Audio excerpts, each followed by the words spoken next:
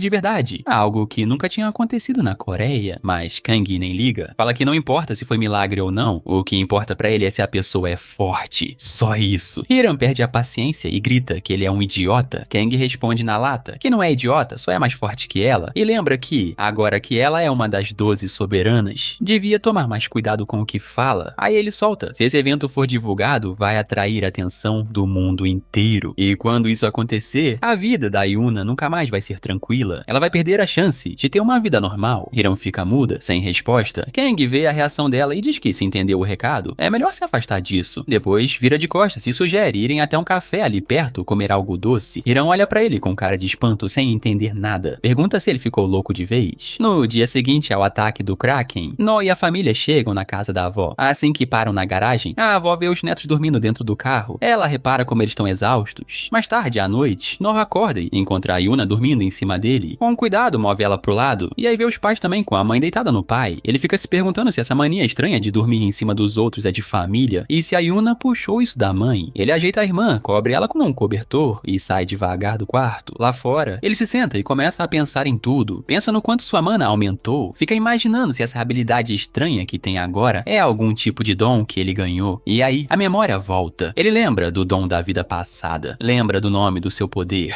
Berserker. Esse dom que Nó tem, o Berserker, fazia com que ele aumentasse a força física e o poder mágico conforme consumia mais mana. Mas tinha um porém, quanto mais usava, mais perdia a sanidade. Era como se o próprio poder fosse engolindo a mente dele aos poucos. Na última vez que usou tudo, ele não perdeu o controle. E isso fez ele pensar, se esse dom não tivesse esse preço, seria uma habilidade absurda. Mesmo assim, no fundo, ele sabe que ainda não entende completamente a verdadeira natureza desse dom. Enquanto tá ali pensando, a avó aparece e pergunta o que ele tá fazendo acordado àquela hora. Ele responde que dormiu demais no carro mais cedo. Ela, com aquele jeitinho de vó, enrola um chale nele e diz que se quiser crescer direito, tem que dormir mais. Nó pensa que a avó sempre foi assim, sempre guiando ele com carinho, ajudando a clarear os pensamentos. Ele pergunta por que ela também não tá dormindo e ela responde com um sorriso, porque você ainda não tá dormindo. Nesse momento, a mãe entra na sala com uma caneca de leite morno. Nó começa a tomar, sentindo aquele conforto simples.